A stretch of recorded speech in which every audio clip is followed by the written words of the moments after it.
알다리가 되면 안 돼요. 612쪽. 612쪽에 우리 뭐가 있냐면 프로프롤링이 있습니다. 프로프롤링. 그죠? 그래서 대접을 일본에 보면 프로프롤링의 개념입니다. 이거는 그죠? 프로프롤링이 뭐냐? 복륜하중 5톤, 타이어의 적지압은 5.6kg, F자 빼고요. 타이어 롤러를 노상 전면에 3회 이상 통과시켜서 평탄성을 관리하는 것을 프로프롤링이라고 한다.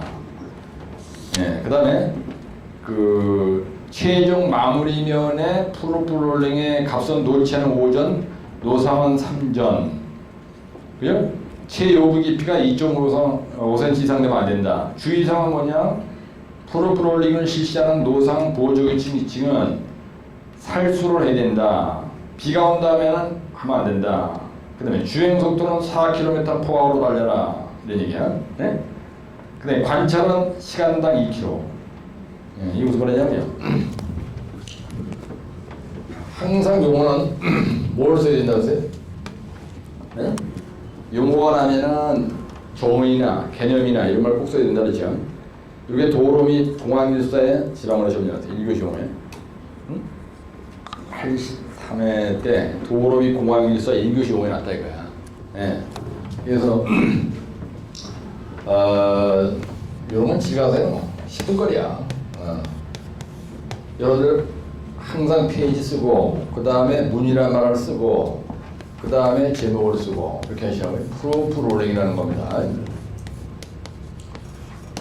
보세요. 프로프롤링에 대해서 항상 이렇게 풀 스펠링으로 써요. 프로프롤링의 개념 이게 뭐냐 이거야. 및 정의 이렇게 써주세요. 두 번째 프로프롤링에 의한 프로프롤링 관리 기준. 그 다음에 프로프롤링 할 때 주의사항.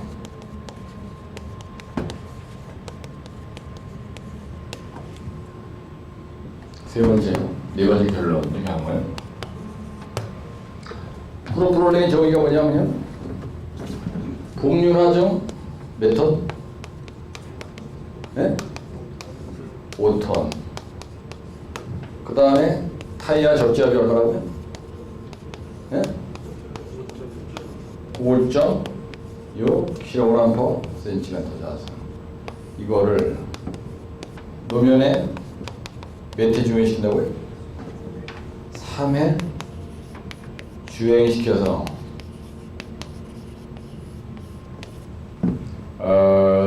노면에 뭘 한다고요? 요철을 측정하는 거죠.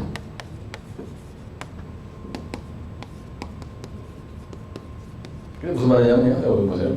여러분 프루프란 말에 동사는 프루브입니다. 프루브, 임프루브, 프루브 증명하다는 뜻이고요. 이거는 명사예요. 이건 동사고요. 이건 증명하다. 이거는 명사입니다. 증명이에요. 뭐냐면 롤링을 해서 증명한다 이게. 뭘 롤링하느냐? 덤프 트럭을요. 내가 이거는 지금 아스콘 포장이 있습니다. 이게 포장이 이렇게 있으면요. 요게 아스팔트 표층입니다. 표층. 그 다음에 여기가요. 노상이 있어요. 보호주 기층이 있고요. 기층이 있습니다. 근데 포층이 있는데 여기는 아스팔트입니다. 아스팔트. 그죠? 아스팔트야. 일반적으로 포장. 그러면 요 자리를 얘기합니다. 이 자리를 얘기하는 포장. 그런데 아까 PRI는 이 자리 얘기하는 거예요. 이 자리 얘기하는 거예요. 네? PRI라는 거는 이 아스팔트 표층 부분의 최종 마무리면 여기에 평탄성을 얘기하는 거고요. 그 다음에 흙 부분입니다. 이게 이 자리가 토공이에요. 이 부분에 대한 평탄성을 얘기할 때는 프로프롤링으로 얘기합니다. 이거 확실히 알으셔야 돼요. 7.6m 프로파일 멘탈은 콘크리트 포장이나 아스콘 포장 이후에다 쭉 끌고 가서 여기서 PRI 기준은 어떻게 만들었을까? 콘크리트 포장은 PRI 값이 16cm 뭐 단위가 km/h 이하 아스콘 포장은 시험장에서 이것도 쓰라 이런 얘기야. 얘기는 그냥 폼으로 보라는 게 아니고요. PRI가 아까 얼마나 그랬어요? 10cm per km 이하다. 근데 요 프로프롤링 값은 통분의 얘기다. 흙 마무리면, 다지만 마무리면. 그래서 노체는 5cm, 노상은 얼마예요? 3cm. 보조기층이 어떤 뜻이죠? 최요부의 깊이는, 최요부 요철, 요부의 깊이는 몇 cm요? 2.5cm 이하가 된다 이거야. 그러면 이게 바로 프로프롤링의 관리 기준을 얘기하는 거예요. 네? 그래서 프로프롤링의 관리 기준을 얘기할 때 요 그림을 0.3페이지 분량으로 빡세게 크게 그려요. 딱 벌려가지고 그냥 자대고 눌러서. 그래가지고 요 부분에 대한 내용의 PRI 값도 요 그림에다 써주고, 그 다음에 여기다 이렇게 해놓고 프로폴린 값도 옆에다 써주고 하라는 얘기예요. 그러면 이 그림을 크게 그리고, 그 다음에 그 밑에다가 이거 쳐다보고 이거 갖다 뺏기면 되는 거 아니야. 그렇죠? 면접 볼 때 뭘 물어보냐면요.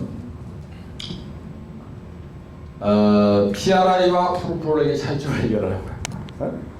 근데 만약에 띵해. 절대로 합격 안 시켜줘요, 여러분들은. 무대뽀래 이런 거예요, 그렇죠? 내 말이 틀려요, 말이에요. 맞지?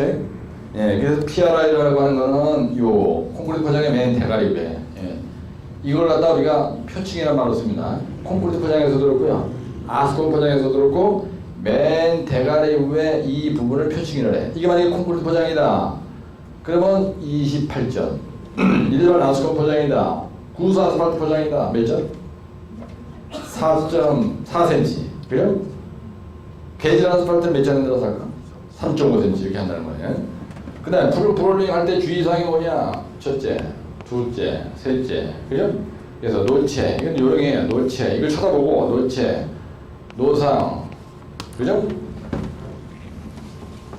보조기층. 기층면. 이거는 폐지 체육 작전입니다. 차점 매개는 신경이 나게 해서 이 부분에 살수를 해서, 그리고 거기다가 살수는 워터 트럭으로 하거든요. 워터 트럭으로다 물을 뿌려, 아니면 스프링클러 설치하든지.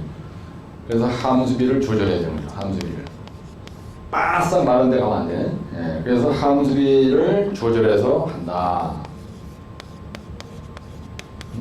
요 면에다 물을 좀 뿌리라는 얘기야. 두 번째 주의사항은 뭐냐면요. 두 번째 주의사항은 뭐냐. 비가 왔는데 그냥 바로 그냥 하면 더부터 들어가면 조지는 거야 그냥. 예.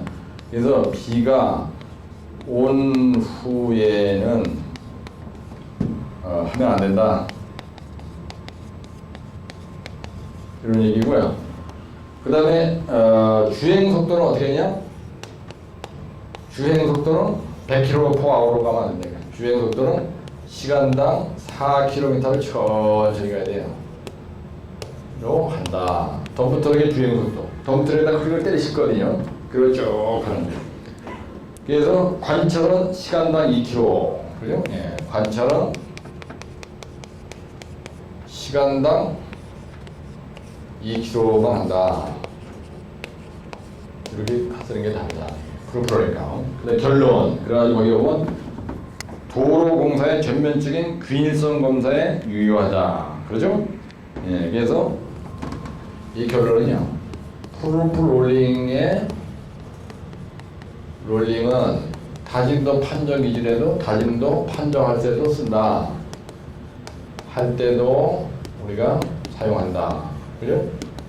변형량으로 직하는 방법이 바로 이겁니다. 여러분들 다짐도 판정 방법에 보면요. 다짐도 통문에서 판정 방법에 대해서 기술하시오. 이럴 때 건조 밀도로 규정하는 방법, 포화도로 규정하는 방법, 강도로 규정하는 방법, 상대 밀도로 규정하는 방법, 변형량으로 규정하는 방법.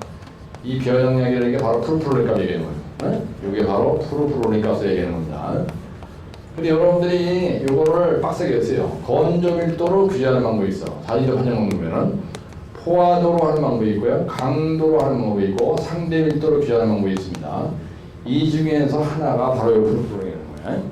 네? 그래서 이걸 아주 세게 얻은 거야. 근데 시험 정리하는데 딱 여기 시험 정리했어요. 그럼 여러분들이 여기에서 이 변형량 얘기를 딴 사람이 이렇게 안 해주는 거를 여러분들이 쓸 수가 있겠죠. 그렇죠? 0.5페이지고. 그랬을 때 답안지가 차별화가 된다 이렇게 보는 거예요.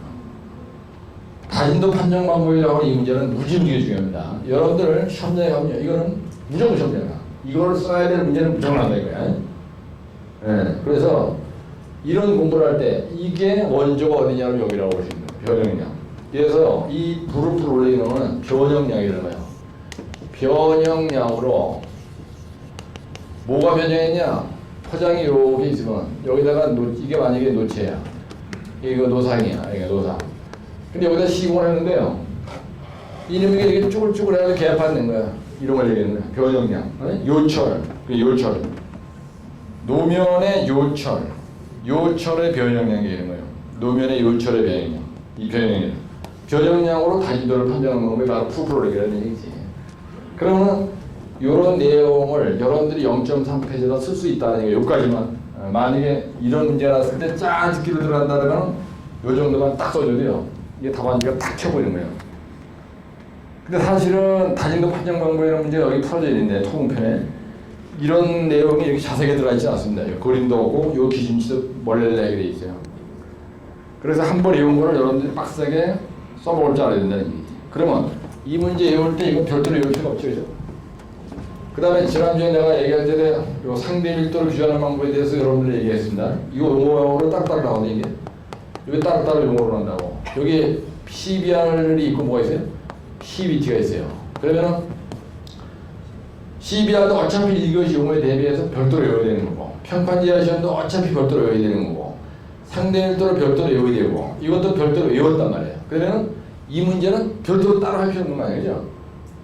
그래서 이런 걸 외울 때는 내가 어디 메모를 해주면은 확실하게 이걸 계속 발치기하면서 보셔야 되는 거예요. 그래야 공부할 양이 확 줄어들어. 그렇게 했을 때 공법은 37개, 용어는 50개만 해서 할게요. 네? 내가 강의할 때 정신 바짝 차리고 요거 메모 제대로 해서 쌈박하게. 그래서 집에 가서 요거 공부할 때 항상 여기 중에서 요게 바로 요거다. 그걸 확실하게 이해하고 공부를 하면은 메모를 깐깐하게 가지고 공부하면은 용어 50개, 공법 37개만 무조건 합격한다는 얘기예요. 근데 뭘 얘기하는 거야? 왜 그러냐? 내일 가서 트렁크 열을 집어 던져. 그러니까 계속 몰래.